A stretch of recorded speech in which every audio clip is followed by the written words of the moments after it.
Jamani, nawakaribisha leo kwenye kipindi chetu cha afya.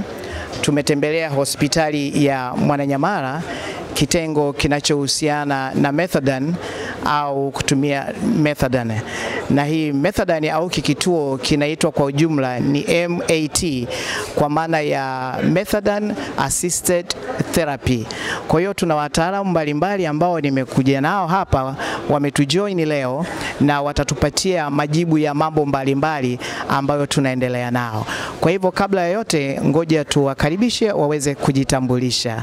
Karibu sana. Ngoja tuanze na mkono wangu wa kulia. Karibu mama. Asante sana. Kwa majina naitwa Mariamu Mtwange, ni mwanasaikolojia Mwananyamala hospitali. Asante sana Mariam. Kwa jina naitwa Ndeni Mwasha, ni afisa ustawi Mwananyamala hospitali. Kwa majina naitwa Priska Berege, ni daktari Mwananyamala hospitali. Asante. Na sasa ninayo maswali ya ujumla ambayo nilitaka tuyapitie siku ya leo. Na swali la kwanza, nataka mtuambie kazi zenu hasa hapa ni nini kama kituo cha methadone? Sisi kama wafanyakazi wa Mwananyamala hospitali, kitengo cha methadone, kazi zetu kubwa hapa ni kuhakikisha kwamba tunawapokea client wale waathirika wa madawa ya kulevya na kuhakikisha tunawapatia huduma ya kupata methadone. Lakini sio hiyo tu.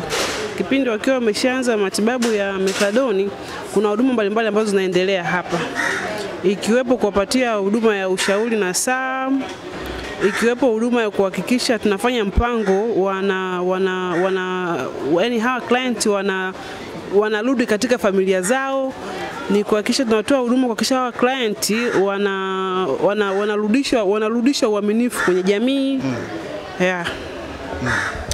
Asante sana. Kuna jibu jingine ambalo ni la kuongezea pengine katika nini shughuli zenu hasa hapa kituoni? Zipo, kwa sababu pia katika swala zima la kuwasaidia katika swala la kuinua uchumi wao, tunawalinki na sehemu mbalimbali ambazo zinahusika na masuala mazima ya kuweza kuwapatia mitaji, na pia vile vile wakiugua wanatibiwa. Japokuwa saa nyingine inakuwa ni shida kutokana na kwamba hawana kipato. Hivyo tunashukuru ushirikiano wa hospitali kama hospitali ya Mwananyamala hospitali na uongozi kwa ujumla, wanatusaidia, wanaweza wakatibiwa. Ndio. Asante sana. Daktari, unaongeza pengine? Okay. Mimi siko mbali na wenzangu.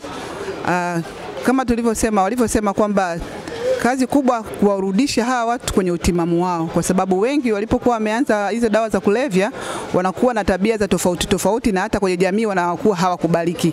Lakini wanapoanza methadone, kwa sababu methadone ni tiba mbadala wa hizo dawa za kulevya na inawarudishia utimamu wao, kwa hiyo wanaweza kujitambua na kuanza kurudi kwenye kazi zao za kawaida na kwenye jamii kukubalika. Kwa hiyo katika kazi tunazozifanya, mojawapo ni hiyo kubwa kabisa, ni kuwarudisha kwenye utimamu wao. Pamoja sambamba na hiyo na huduma nyingine zinazotolewa ukiacha dawa za methadone ambazo zina linki kwenye huduma zao za utoaji wa, wengine wanakuwa na magonjwa ya zinaa, wanakuwa na ugonjwa wa ini, wanakuwa na HIV. Kwa hiyo wote tunawapa tiba hiyo. Lakini pia pamoja na kuwa ni wateja wa utumiaji wa dawa za kulevya, lakini wanaweza kuwa na matatizo mengine, mtu akaumwa magonjwa mengine ya kawaida, malaria, pneumonia. Kwa hiyo pamoja na tiba hiyo ya methadone tunayoitoa hapa, lakini tuko madaktari pia kuwahudumia na magonjwa mengine watakuwa wanapatikana nayo. Asante sana daktari. Umetumia neno clients kwa maana ya wateja. Tujue labda hapa kama kituo tuko na clients wangapi? Tuko na wateja wangapi? Jumla kuna wateja 1443. 1443 watu wanaopata kwenye kituo hiki kicha Mwananyamala. Pengine nijue tena kwa maana ya hali ya Dar es Salaam, kuna vituo vingine ambavyo vinatoa huduma kama hii, labda wilaya zingine? Vipo, kuna Muhimbili hospitali, kuna Tegeta pale dispensary, kuna huku Mbagala, alafu pia wapo wengine wanatoa huku Ilala wa Segerea, na pia na hapa Mwananyamala. na kwa nyongeza zaidi. Vipo vituo mbalimbali kama alivyosema wenzangu hapo. Ukiachana Mwananyamala kuna Temeke, kuna Muhimbili, lakini zipo satellite, yani ni vituo vidogo. Ukiachana Mwananyamala, Muhimbili na Temeke ndio vituo vikubwa, lakini vituo vidogo ambazo tunasema ni satellite, kuna hiyo Round Table ambayo ipo Mbagala, kuna satellite nyingine ambayo ipo Tegeta. Sawa. Labda niulize tu swali la nyongeza. Hivi vituo viko hasa mahali ambapo kuna clients wengi au vipo tu kwa ajili ya urahisi wa ufikiwaji wa huduma? Hivi vituo vilianzishwa baada ya kuona kwamba kuna uhitaji, kwamba kuna wateja wengi ambao wako sehemu hizo. Kwa hiyo ikaonekana ni vema kuanzisha hizo satellite ili kuweza kuwasaidia kwa wingi wao waweze kufika kwenye kituo iko kwa ukaribu ili waweze kupata hizo huduma. Na wilaya zinaongezwa kama alivyosema wenzangu kwamba hizo satellite kuna Round Table, Tegeta, Segelea, lakini pia kuna Kigamboni, Vijibweni. Asante sana. Nataka tukujua nini hasa ni maana ya dawa za kulevya. Inamaanisha nini tukisema dawa za kulevya? Dawa za kulevya ni kemikali yoyote ile ambayo ikiingia mwilini ina uwezo wa kuathiri mfumo mzima wa ufahamu na kupelekea mabadiliko ya kitabia, kihisia na fikra. Samani, mnaweza mkatupatia sasa mifano ya hizo dawa za kulevya, kwa sababu ni kemikali zinazosababisha mabadiliko ya tabia ya mtu kuanzia ndani. Tunaweza tukapata mifano tu ya hizo dawa za kulevya? Cha kwanza kabisa, pombe yoyote. Kuna sigara, kuna kahawa, kuna hizo zenyewe ambazo ni bangi, kuna cocaine. Kwa kuongezea pia kuna dawa ambazo tunatumia kama matibabu, lakini zikitumika isivyotakiwa kwa muda mrefu na yenyewe inakuwa ni sehemu ya uraibu, yani wa utumiaji wa dawa kulevya. Kwa mfano Tramadol. Alafu kuna dawa hasa za maumivu, kuna Tramadol, kuna morphine, kuna pethidine. Tunatumia kwa matibabu hasa kwenye maumivu makali, mfano wagonjwa wa operation au wa moto au wa kansa. Lakini mtu akitumia kwa wakati ambao sio sahihi na akitumia muda mrefu inakuwa ni sehemu ya ulevi, inakuwa nayo katika group layer madawa ya kulevya. Lakini miongoni mwa dawa za kulevya ambazo wametamka wenzangu pia kuna heroin, kuna mirungi, kuna cocaine na kuna bangi pia. Sawa sawa. Changamoto yenu kubwa sana au kubwa hasa mkiwa kama hapa kituoni ni nini? Kama hapa nyewe watoa huduma kwa clients, changamoto zenu ni nini? Pengine kulingana na maeneo yenu ya utaaluma ni nini hasa? Asante. Kwanza kabisa kwa upande wa madaktari au huduma ya tiba wanapokuja, kwa sababu kazi kubwa yao wanapokuja wanatakiwa wenye dawa. Kabla wajana na dawa wanatakiwa wawe wameandikiwa na daktari, kuwa na prescription. Tunawaandikia kutokana na utaratibu kama ni mpya au ni wa follow up.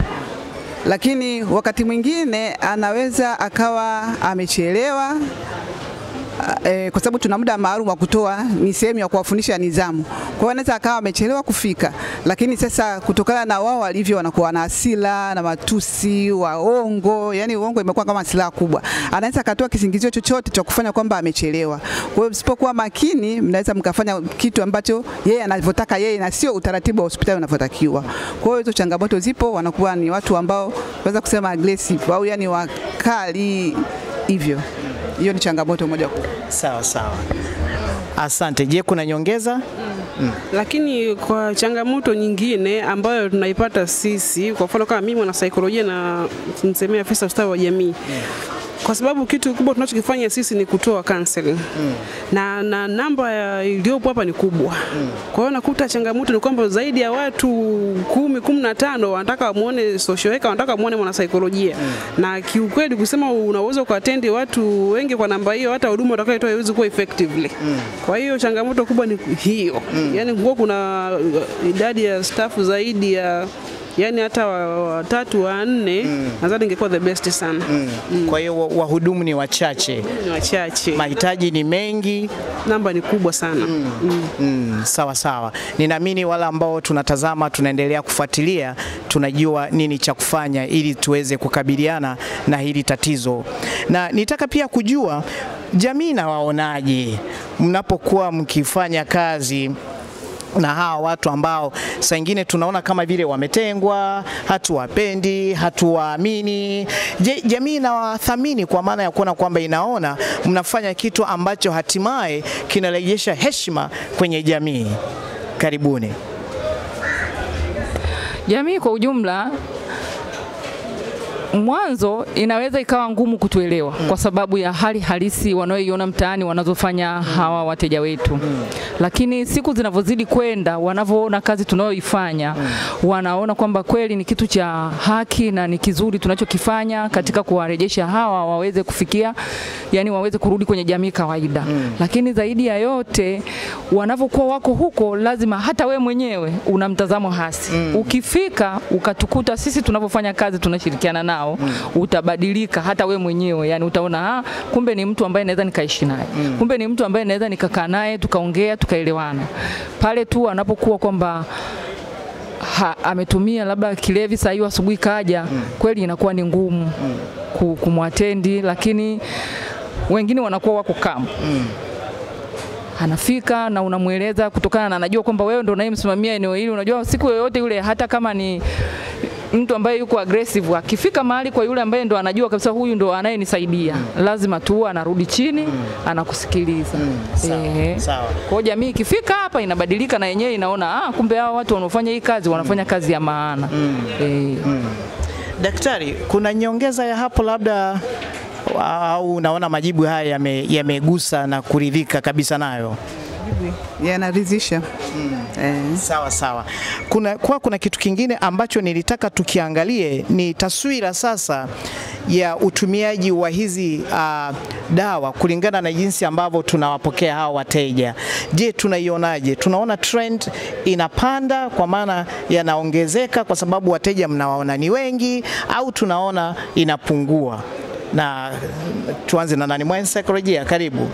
Kwa upande kwa sasa hivi, tangu tumeanza kutoa hii huduma mpaka hapa tulipofikia, idadi inapungua kwa sababu sasa hivi hata wao pia wenyewe wanasema kwamba mtaani pia hata uuzaji wa unga pia wamekuwa wachache, unga pia haupatikani. Kwa hiyo yani wamepungua.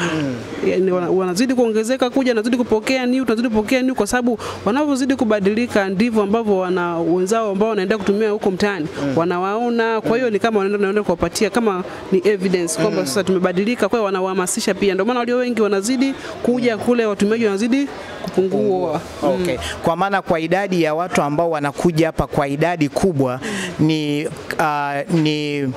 ni uthibitisho kwamba kule mtaani wanapungua, wanakimbilia msaada, na kwa hivyo labda kwa jitihada za serikali, vyama mbalimbali, mashirika mbalimbali yanafanya kazi kubwa. Nadhani hilo ni jambo lililo zuri zaidi. Mwana socio, wewe unasemaje na hilo?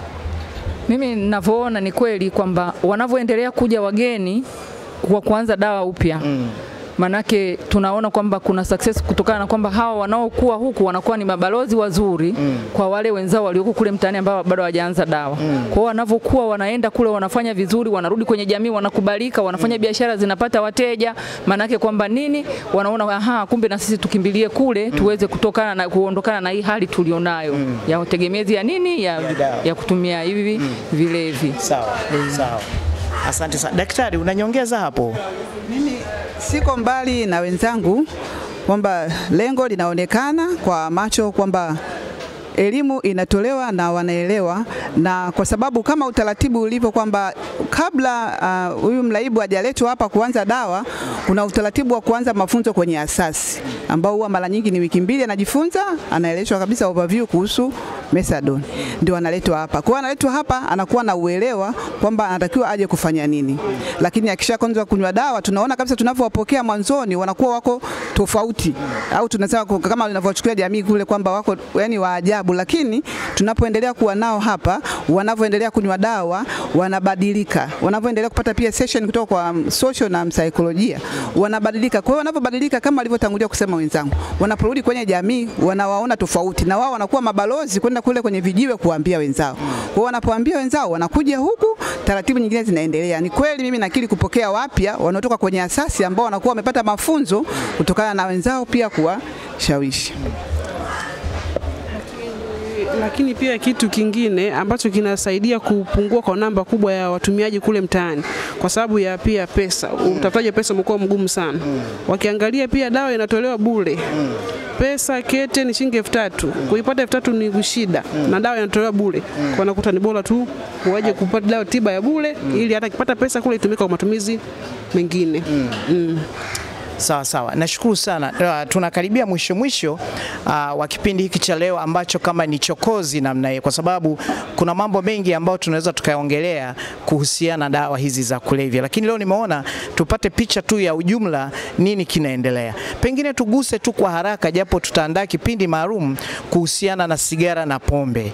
Je, sigara nazo umezitaja kwamba ni sehemu ya dawa za kulevya na pombe pia, hiyo unataka kulisemaje? Kwa mfano daktari, unaisemaje? Japo tulipokuwa tunaongea ulisema hiyo hapo, kwa kweli ukisikia mtu anatumia sigara na pombe tunasema afadhali huyo mtu amesaidika. Hebu tuliseme kidogo ili kwamba tusije tukatia watu moyo kuendelea kutumia sigara ambazo nazo ni hatari. Hebu kama daktari zisemee kidogo pia, alafu tutakuja kwamba na saikolojia naye. Sawa, kwa upande wa sigara na pombe, navyo ni vilevi na pia vinaleta athari kwa hawa wateja wetu ambao tunaita kwa lugha ya kitaalamu ni walaibu, yani watumiaji wa hizi dawa za kulevya. Na ukiangalia katika walaibu wetu wapo wanaotumia hizo heroin, cocaine bila kutumia sigara na pombe, lakini asilimia kubwa wapo ambao wanatumia vilevi hivyo, heroin pamoja na sigara na pombe. Kwa hiyo wakati unapokuja hapa kuanza methadone, pamoja na kwamba wanatumia methadone, lakini pia kuna social na msaikolojia ambao wanadili na session mbalimbali kuhusiana na kuachana na hizo sigara na pombe. Wapo ambao wamefanikiwa kwa sababu hii dawa methadone hawatakunywa milele. Wanapoendelea kunywa, wanavyoimprove, mwisho wa siku wanakuja kuacha na graduate tunaita. Kwa hiyo wanapoacha, wengine wanakuwa bado wanatumia pombe, wengine wanatumia sigara. Kwa hiyo kazi ya social na msaikolojia wanaongea nao, wanawafanyia session mbalimbali ili pia waweze kuachana na hizo sigara na hizo pombe. Sawa sawa. Asante sana daktari. Nilikuwa basi ninaomba counselor, una kitu chochote ambacho unataka pia kuongezea na hicho kwa ufupi tu kidogo? Nilikuwa nataka niongezee kuhusiana na hiyo issue ya sigara, kahawa na pombe. Kwa upande wa hawa ndugu zetu hawa, hiyo kitu kwa upande wao inakuwa ni, siwezi kusema inakuwa ni ngumu sana kuiacha, na sisi ambao tunadili nao kuweza kupambana na kuacha hiyo kitu, hatuendi nao kwa speed kubwa sana, kwa sababu kitu pekee ambacho tulikuwa tuna consider sana ni kwamba wameacha na unga, concentration yote imerudi kwenye methadone, ila hivi sasa wanafanya kama ni kureplace ile, kwa sababu kuna mtu anaweza kanywa methadone isimtoshe, kwa hiyo anashumu kama akivuta sigara akienda kunywa pombe ni kama ameweza kuongeza kale nafasi ile nafasi ambayo imebakia. Kwa hiyo sisi kwenye session zetu tunadilip na hao watu. Dawa inatosha, dawa haitoshi, kwa sababu anaweza kutumia sigara labda kwa sababu dawa haitoshi, anaweza kutumia pombe kwa sababu dawa haitoshi. Kwa hiyo tukimuongeza dawa, unaendelea kumfanyia follow up, sigara ngapi, sigara ngapi, sigara ngapi. Kwa unakuta kama ni kweli ni dawa au mtu mwingine pia ni vile tu kwenye akili yake ameweza kuchoni kwamba mimi sigara siachi. Kwa unakuta kadri siku inavyozidi kwenda, kama dawa ni issue ni wingi wa dawa au uchache wa dawa, anaweza kaongezea dawa na kweli akapunguza matumizi ya pombe na sigara. Kwa sababu pia vyote hivyo vinaleta addiction. Tumeondoa addiction ya heroin, bado tumebakiwa na addiction ya sigara na addiction ya pombe na kahawa pia. Kwa hiyo kahawa pia inafanya kama pia vitu kwa ajili ya kureplace hivyo nini, hiyo nguvu ya ambayo imebakia kwenye kwenye methadone. Kwa hiyo kadri siku zinavyozidi kwenda, kutokana na wingi na nguvu ya counseling, anapunguza, mwisho siku anaacha kabisa, na wapo ambao wameshaacha kabisa sigara. Hao tutakuja kuwaona si muda mrefu sana wakituambia stories zao, visa vyao vimekuaje. Lakini kwa sasa tuseme kama ni kuomba msaada unaohitajika hasa, tuseme unaweza mkasema wa namna gani, kama ni kwenye kituo au hata kwa waathirika, tuseme ni msaada gani? Misaada tunayohitaji ipo, kwa sababu kwanza tukianza kwa kituo tungehitaji zaidi kupatiwa dawa, kwa sababu hawa kuna saa wanaugua magonjwa mengine tumeona kama malaria, antibiotiki wanahitaji pia, kwa sababu kuna saa wanakuwa na vidonda kutokana na immunity yao inakuwa chini, basi kuna dawa wanakuwa wanazihitaji na ni ngumu kuafford, zinakuwa gharama ni kubwa. Kwa hiyo kuna dawa ambazo kama kituo kitazihitaji kwa ajili ya kuwasaidia kutokana na kwamba uchumi wao uko chini. Lakini pia kuna swala zima wanalopata changamoto walionayo hawa ya usafiri. Usafiri inakuwa kwao ni ngumu, kwa sababu mara nyingi wanapokuwa wanatumia hizi dawa wanatoka wenyewe majumbani kwao wanakuja. Sasa wanapofika hapa, saa nyingine mwingine anachinda kuja kunywa dawa, anakuambia siku 2 siku 3 hajaja, anakuwa hana hela ya usafiri. Kwa hiyo jinsi nyingine ya kumwezesha. Lakini pia kwa sisi kama kituo tungeomba kama inawezekana kupatiwa bima za afya kwa hawa wateja wetu. Wakipatiwa bima ya afya inawasaidia pale wanapokuwa wanaugua, hizi za CHIF ambazo ni shilingi 40 na ngapi? 40 kamili. Zile zinawasaidia at least kupunguza makali ya ile msaada wanaopata kwa hospitali. Kuna baadhi ya vitu itakuwa inakava ile. Kwa hiyo ingesaidia sana kwenye swala hilo zima la kuwasaidia hao wateja wetu. Na vingine ngoja na wenzangu Nadhani social ameongea vingi vya kujitosheleza, labda msaikolojia naye aongeze. Sawa. Licha ya kupata msaada wa hivyo vitu ikiwemo bima afya na hiyo issue ya nauli, lakini na kitu kingine, kwa sababu mwisho wa siku hawa wanamaliza kunywa dawa, wapo ambao wamesha graduate. Lakini wakishamaliza kuna watu ambao walikuwa na fani zao. Kwa hiyo unakuta mtu alikuwa labda ni fundi ujenzi, yani fani mbalimbali. Kwa hiyo ameshamaliza fani anayo, sasa nani atamsaidia kuweza kupata opportunity? Kwa hiyo kama kuna mtu ambaye anahusika na baadhi ya fani mbalimbali ambazo nahisi miongoni mwa wale graduate, wapo ambao wanaweza wakafit, anaweza kuwasaidia na inawasaidia. Sasa wapo ambao wameshafanya mashirika mbalimbali lakini bado haitoshi. Wengi graduate wanarudi, mama vipi, hakuna watu wanatafuta mtu wa kufanya kazi, mambo hivi na hivi. Kwa hiyo tunazidi kuwapa tu, kuwapiga tu kalenda kwamba kitokea tutawapigia, kitokea tutawapigia. Kwa hiyo nadhani hii inaweza kaa pia ndo hamasa ya kuwasaidia pia hata hao wengine ambao wanakuwa wana delay wafanye haraka wamalize, ili unajua mwisho siku utapata nini? Opportunity. Leo asante sana. Tunapokaribia mwisho kabisa wa kipindi, nimeambatana na watu wengine kutoka pale kanisani ambao ni members kutoka kwenye, ni wanachama kutoka kwenye kamati ya afya pale kanisani. Basi ninaomba kama kuna mtu yeyote ana swali aweze kuuliza ili tuweze kujiridhisha na majibu ambayo yatatolewa. Na tukitoka hapa basi tuwe tumepata elimu ya kutosha, tuwe ni msaada pia kwa jamii kwa ujumla wake. Karibuni kama kuna mtu ana swali.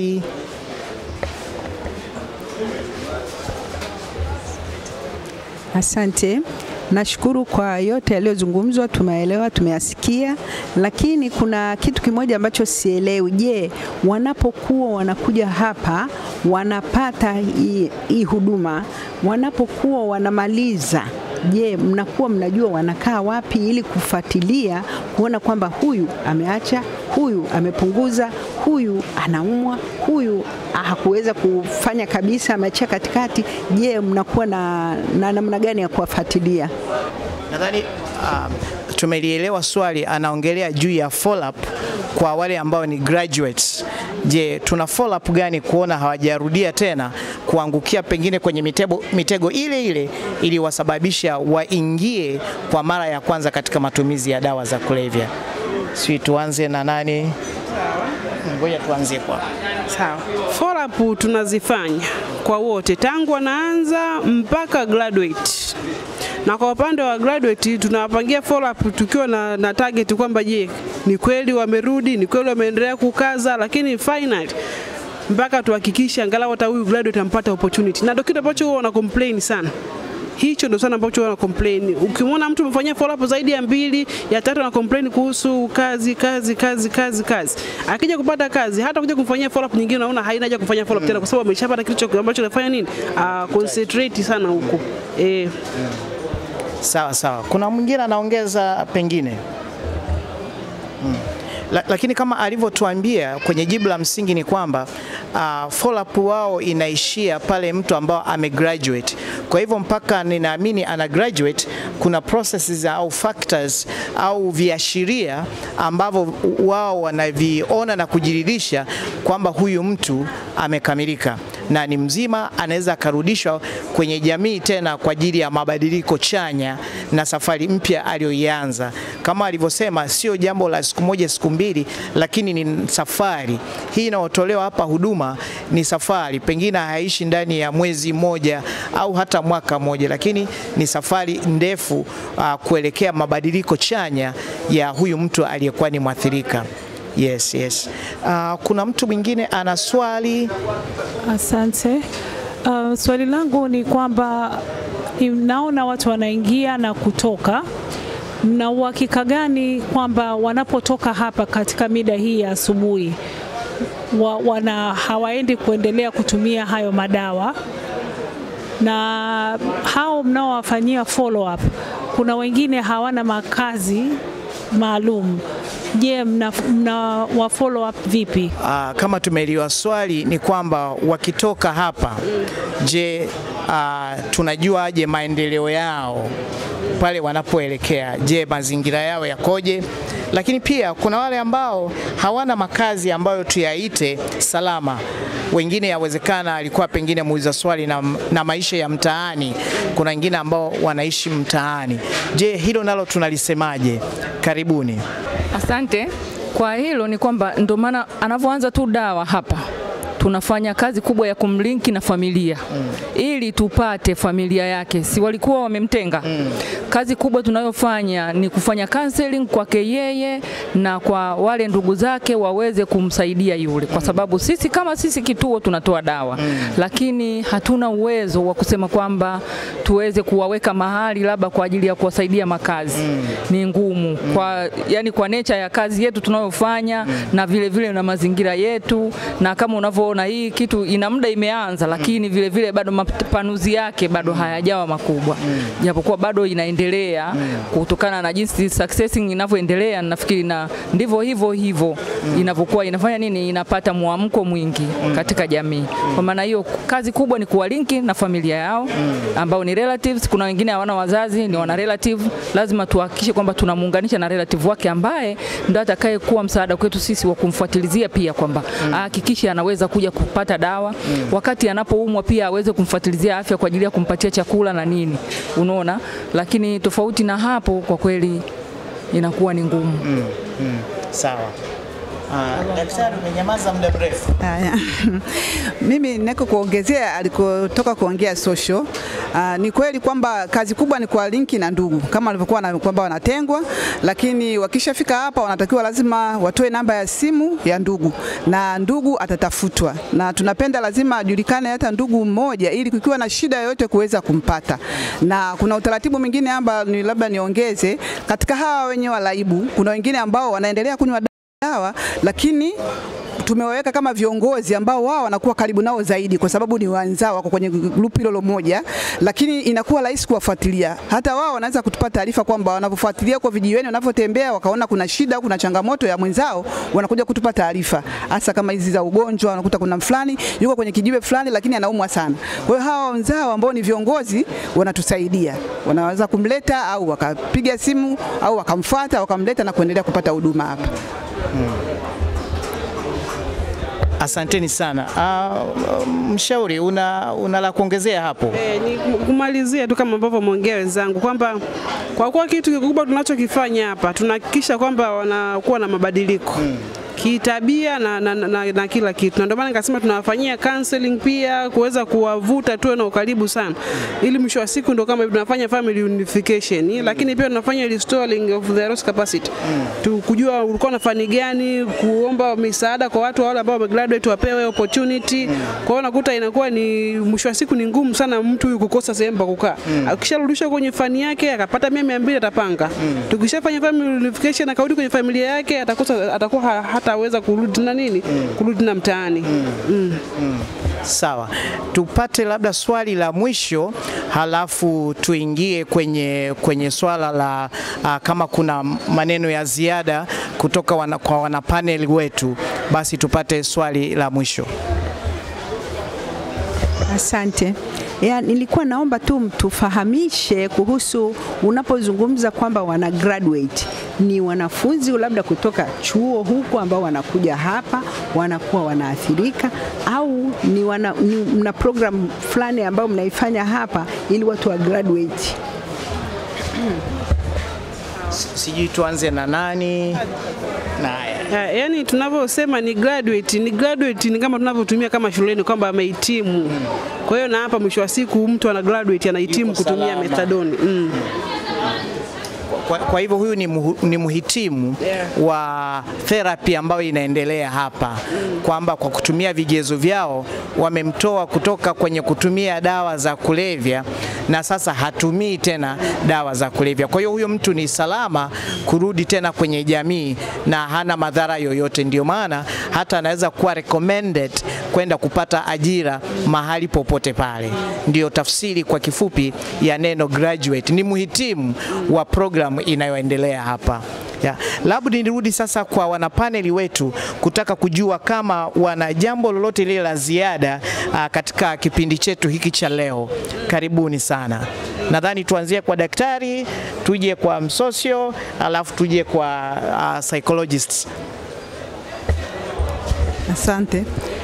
Mimi labda kwa kuanza nianze kwa shukuru kwa kuja kwetu ili kuweza kujua hawa vijana wetu ambao tunaita walaibu maisha wanaoishi, hasa wakija hapa kwenye kituo kwa ajili ya utumiaji wa hizi dawa.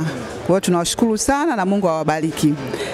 Labda ujumbe ni kwamba, au nitoe wito kwa wenzetu wana kanisa kwamba mnapokuwa kanisani au kwenye jamii au kwenye mkutano wote wa dini au hata usio wa dini, tuendelee kujaribu kuwafichua au kuwadadisi hasa huko kwenye vijue mtaani tunakoishi, kwa sababu na sisi tunaishi mtaani huko tunawaona. Basi tuwahimize kwamba tuwashauri watokane, kwa sababu sasa hivi kuna huduma hii nzuri ya methadone ambayo inamwezesha mtu kurudi kwenye utimamu wake na kuachana kule kwenye utumiaji wa ile dawa ambao una athari kubwa tunajua wote.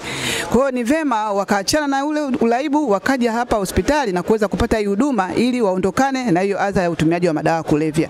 Kwa hiyo wito tusaidiane hasa huko kwenye vijiwe. Maana kama nilivyosema kwamba wakipatikana, kama kuna asasi mbalimbali katika hapa jiji la Dar es Salaam. Kwa hiyo hata kama mawasiliano tuwe nayo ili mjue hizo asasi, wanaanzia pale kwenye asasi, baada ya kupata mafunzo ya wiki 2 wanaletwa hapa methadone hapa Mwananyamala kwa ajili ya kuanza hiyo huduma ya methadone. Asante sana. Wasosio.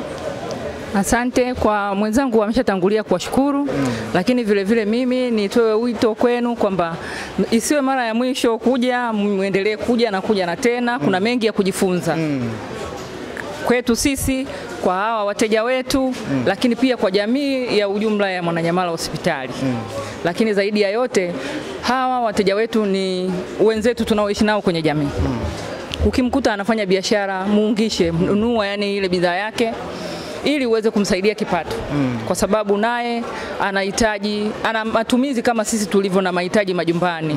Ana watoto kwa sababu wameoa hawa na wameolewa hawa, sawa, wana watoto wanasomesha. Kuna watoto wamefika mpaka darasa la 5 kwa hawa ambao wateja wetu wanaotumia dawa hapa. Lakini zaidi ya yote pia tunao wanaotengeneza bustani, gardeners tunao. Ukipita hapo nyuma utaona bustani wanavyoitunza vizuri. Kwa hiyo kama nyinyi mkiwa na kazi kama hizo, vile vile pia mnaweza mkacontact na sisi tukawapatia watu wa kufanya hizo kazi. Mkawapa hela ambayo itawasaidia wao kwenye kufanya shughuli zao zingine. Lakini pia tunao ambao ni graduate ambao ni successor, wameshamaliza, wanahitaji mitaji mbalimbali kwa ajili ya biashara zao za kuinua vipato vyao. Kwa hiyo mkiweza kuwasaidia pia itaweza kuwainua waweze kuanza biashara zozote. Na pia vile vile wanavorudi huko kwenye jamii sasa, tusiwatenge. Kwa sababu leo ipo kwa huyu, kesho itakuja kwako. Kutokana na kwamba tuna jamii kubwa na kazi kubwa ya kuelimisha vizazi vyetu tulivyonavyo, kutokana na kwamba wamekutana na mambo mengi katika jamii sasa hivi inavyoendelea kukua, kutokana na vyanzo vingi vya habari. Ulimwengu umebadilika. Kwa hiyo tulikotoka nyuma uelewa ulikuwa ni mdogo, sasa hivi umekuwa mpana, mambo yamekuwa ni mengi. Anaweza akatokeza kokote. Inawezekana ni mimi au ni kwako wewe, pale nyumbani, pale kanisani, pale kwenye kazi unakofanya, anaweza akatokeza. Na kuanza kwake ni rahisi, lakini vile vile kutoka ni ngumu. Tuwafichue kama alivyosema mwenzetu, tuwasogeze huku kwenye jamii hii waweze kufanikiwa kutoka. Tunao wengi ambao wametoka, wameenda kuajiriwa. Tunao wengi ambao wametoka, wamerudi kwenye kazi zao. Tunao wengi ambao wametoka lakini hawana pa kwenda kutokana na kwamba walikuwa hawana kazi ya mfumo kamili, lakini wana vyeti ndani. Kwa hiyo tunahitaji nyinyi muwe mabalozi kwenye jamii mnakokuwa. Wengine hapa mnafanya kazi kwenye maofisi, makanisani tunakukua. Ni rahisi kukutanisha kama ni vijana, kama ni age fulani waweze kuungana wafanye kitu fulani. Inakuwa inawasaidia wao. Asanteni. Asante sana.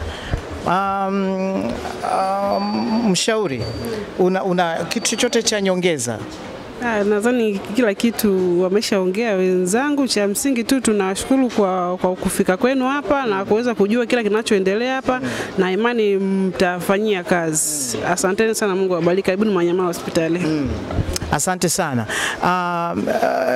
Ndugu watazamaji, tumefika mwisho wa kipindi hiki cha sasa, lakini bado tutahitaji kupata watu kadhaa ambao watuambie maisha yao yalikuwaje. Kuna wale ambao wamesha graduate, tutapata kusikia hizo success story angalau ya mtu mmoja, lakini tutapata tena na mwingine ambao yuko kwenye stage za kati au mwisho hajaweza kugraduate, nao tuweze kujifunza kutoka kwao.